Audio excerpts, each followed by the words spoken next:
Hello everyone, DVS ম্যাডামের ক্লাসে তোমাদের সকলকে স্বাগতম। আমি ডিভিএস ম্যাডাম। সবার আগে চ্যানেলটা সাবস্ক্রাইবের পর প্রত্যেকে নোটিফিকেশন অন রাখবে, যাতে যখন যখন ভিডিও আপলোড হোক তোমাদের কাছে পৌঁছে যায়। আলোচনার বিষয় ক্লাস 6 জিওগ্রাফি। আমরা সেকেন্ড স্কুল 2 নম্বর স্কুলের প্রশ্নপত্রটা সলভ করছি। ঠিক আছে, শুরু করা যাক। ভিডিওটা বেশি থেকে বেশি লাইক শেয়ার করো, প্রত্যেকে নোটিফিকেশন অন রাখবে, যাতে যখন যখন ভিডিও আপলোড হোক তোমাদের কাছে পৌঁছে যায়। এর আগের পেপারগুলো আমি অলরেডি দিয়েছি, আদার্স সাবজেক্টও আলোচনা হয়েছে। রেগুলার পাঠ্য বইয়ের পড়াগুলো আমাদের হয়ে গেছে, সব প্লেলিস্টে আছে। প্রত্যেকটা সাবজেক্টের প্লেলিস্ট ভিজিট করে দেখে নাও। এখন শুরু করা যাক। প্রথম প্রশ্ন বলছে সঠিক উত্তরটা বেছে নিয়ে লেখার জন্য। দেখো কি দিয়েছে।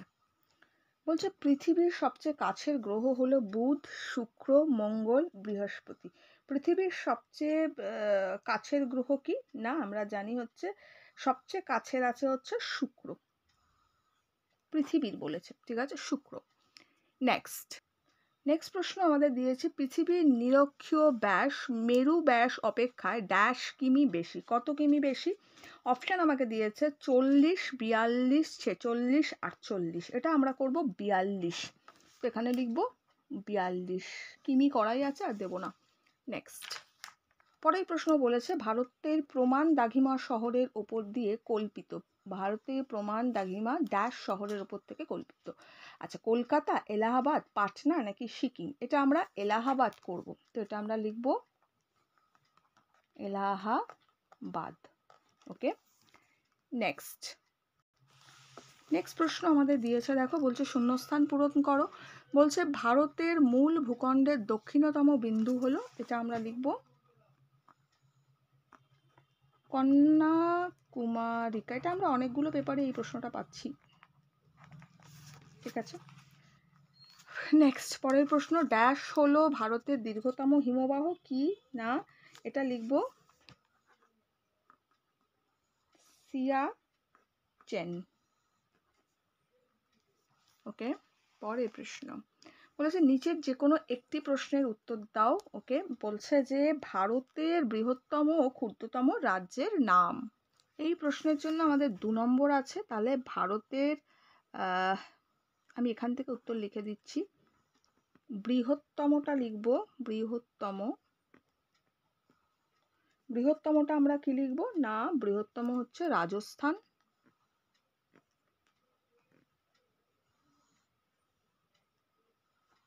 আর ক্ষুদ্রতম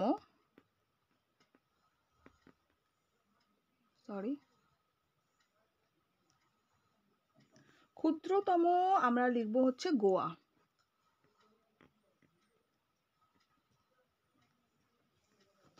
ক্লিয়ার? বৃহত্তম আমরা রাজস্থান করলাম, ক্ষুদ্রতম গোয়া। নেক্সট প্রশ্ন বলেছে ভারতের কোন দ্বীপকে প্রবাল দ্বীপ বলা হয় ও কেন বলা হয়? আচ্ছা, এটা এইভাবে লিখবো, আমি লিখে দিই তারপর ঘুরিয়ে দিচ্ছি, অসুবিধা হচ্ছে না হলে। জাস্ট সেকেন্ড, এইভাবে এখান থেকেই লিখলাম, ধরবে না। আমরা এইভাবে লিখব যে এইভাবে করতে পারি। আরব সাগরের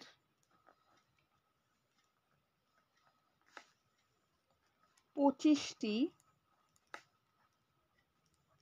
ছোট বড় কি না দ্বীপ নিয়ে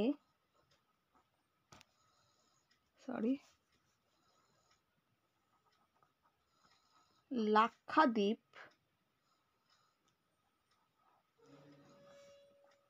গঠিত।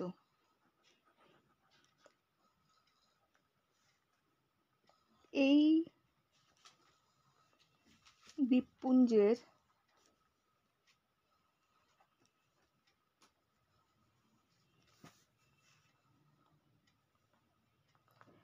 সব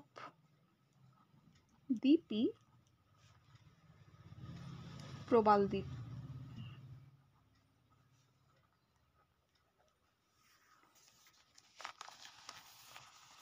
ঠিক আছে,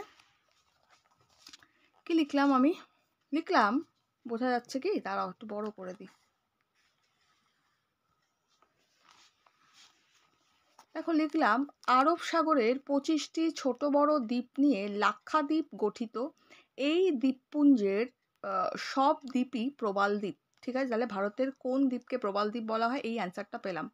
এবার বলেছে কেন বলা হয়, কেন বলা হয় লিখবো। প্রবাল হলো এক ধরনের সামুদ্রিক কীট। কোটি কোটি প্রবাল কীটের দেহবসাস জমে হচ্ছে প্রবাল তৈরি হয়। এই লাক্ষাদ্বীপে প্রচুর পরিমাণে তোমার আরব সাগরে এই 25টি ছোট বড় দ্বীপে প্রচুর পরিমাণে প্রবাল পাওয়া যায়, তাই এই দ্বীপকে প্রবাল দ্বীপ বলা হয়। বা এই অ্যান্সারটাও যদি দিই, শুধু এইটুকুই যদি লিখে দিই, তাহলেও পুরো অ্যান্সারটা হয়ে যাচ্ছে।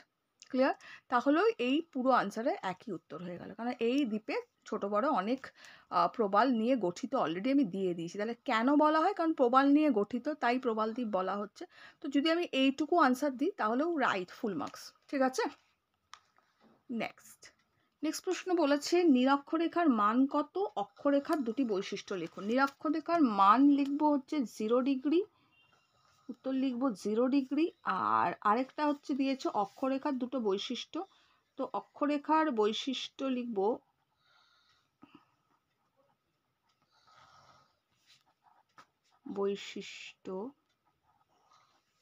পয়েন্ট করলাম, পয়েন্ট করে আমরা লিখবো এইভাবে লিখতে পারি, অক্ষরেখার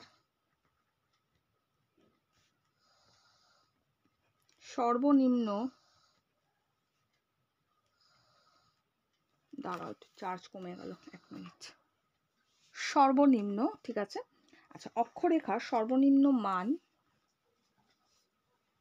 কত না 0 ডিগ্রি, এবং সর্বোচ্চ মান 90 ডিগ্রি। একটা বৈশিষ্ট্য হলো। 2 নম্বর বৈশিষ্ট্যে আমরা লিখতে পারি অক্ষরেখা গুলি পূর্ব পশ্চিমে বিস্তৃত। অক্ষরেখাগুলি পূর্ব পশ্চিমে বিস্তৃত, ঠিক আছে। বা অক্ষরেখা প্রত্যেকটাই পূর্ণবৃত্ত, এটাও আমরা দিতে পারি। তাহলে আমরা দুটো দিলাম, কি দিলাম, অক্ষরেখার সর্বনিম্ন মান 0 ডিগ্রি, সর্বোচ্চ মান 90 ডিগ্রি, অক্ষরেখাগুলো পূর্ব থেকে পশ্চিমে বিস্তৃত। হয়ে গেল।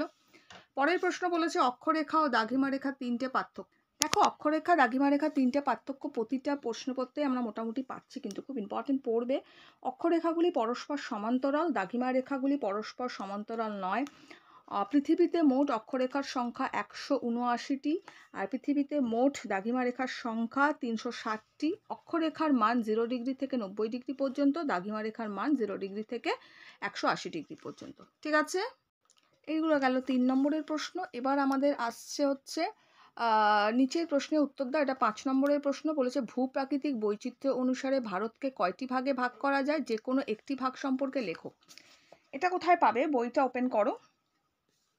ওকে, দেখো নিজেদের পাঠ্য বইয়ে 69 নাম্বার পেজে চলে যাও, 69 নাম্বার পেজে দেখো দেওয়া আছে ভূপ্রকৃতি বৈচিত্র্য অনুসারে ভারতকে সাধারণত 5টি ভূপ্রাকৃতিক অঞ্চলে ভাগ করা যায়। কি কি অঞ্চল লিখব, উত্তরের পার্বত্য অঞ্চল, উত্তরের নদী গঠিত সমভূমি অঞ্চল, উপদ্বীপীয় মালভূমি অঞ্চল, পশ্চিমের মরু অঞ্চল, উপকূলের সমভূমি অঞ্চল ও দ্বীপপুঞ্জ। ঠিক আছে, বলেছে এরপরে যে কোনো একটা বিভাগ সম্পর্কে লেখো। দেখো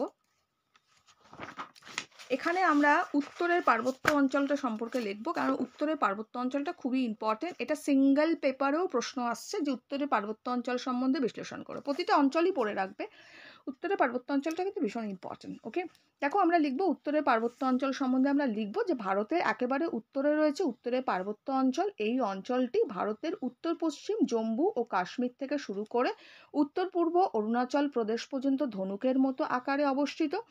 হিমালয় ও কারাকোরাম হলো এখানকার প্রধান পর্বতশ্রেণী। কারাকোরাম পর্বত গডউইন অস্টিন ভারতের উচ্চতম পর্বতশৃঙ্গ, যা আবার পৃথিবীর দ্বিতীয় উচ্চতম। ঠিক আছে, এটা লিখবে, এইটা যদি মনে থাকে অবশ্যই লিখবে মাপটা। নেক্সট বলেছে উত্তরের পার্বত্য অঞ্চলে অনেক হিমবাহ আছে, যেমন সিয়াচেন ভারতের দীর্ঘতম, এছাড়া জেমু রয়েছে। এই সকল হিমবাহ থেকে গঙ্গা, সিন্ধু, ব্রহ্মপুত্র নদীর সৃষ্টি হয়েছে। এই পার্বত্য অঞ্চলের কতগুলো গিরিপথ রয়েছে, যেমন বানিহাল, নাথুলা, জজিলা, ঠিক আছে, যে কোনো দুটো দেবে। নেক্সট আমরা লিখব হচ্ছে ভারতের উত্তরে পার্বত্য অঞ্চল সবথেকে উল্লেখযোগ্য পর্বতশ্রেণী হলো হিমালয়। ওকে, এরপরে আমরা লিখব হিমালয়ের উত্তর থেকে দক্ষিণে 3টে সমান্তরাল পর্বতশ্রেণী দেখা যায়। একেবারে উত্তরে হিমাদ্রি, দেন লিখব দক্ষিণে হিমাচল, তারপরে লিখব একেবারে দক্ষিণে শিবালিক। ওকে, হিমাদ্রি, হিমাচল, শিবালিক পরপর 3টে আছে। হিমাদ্রির থেকে 2-1টা লাইন দেবে, যেমন হিমাদ্রি এখানকার সবচেয়ে বেশি উচ্চতা, সারা বছর বরফে ঢাকা, এর হচ্ছে সর্বোচ্চ শৃঙ্গ মাউন্ট এভারেস্ট, ঠিক আছে, কাঞ্চনজঙ্ঘার কথাটা একটু লিখবে। দেন পরেরটায় দেখো রয়েছে হিমাচল, হিমাচলে একটু দেব যে হিমাদ্রির দক্ষিণে অবস্থিত, জম্মু কাশ্মীর রাজ্যের পীর পাঞ্জাল আর হিমাচল প্রদেশের ধর পর্বতশ্রেণী এই অংশে লক্ষ্য করা যায়, ঠিক আছে। দেন দেবো হিমাদ্রি, হিমাচল ও পীর পাঞ্জালের মাঝে রয়েছে কাশ্মীর উপত্যকা। এরপর একটু শিবালিক সম্বন্ধে একটু দিয়ে দেবো, ঠিক আছে। বাস এটুকু দেবো, তাহলেই আনসার হয়ে যাবে, ঠিক আছে। এই ছিল পেপার, ভালো করে ফলো করো। দেখা হচ্ছে নেক্সট ডে তোমাদের সঙ্গে। ভিডিও লাইক শেয়ার করো যাতে নিজেদের ক্লাসের ভিডিও বেশি পাও। খুব ভালো থাকো।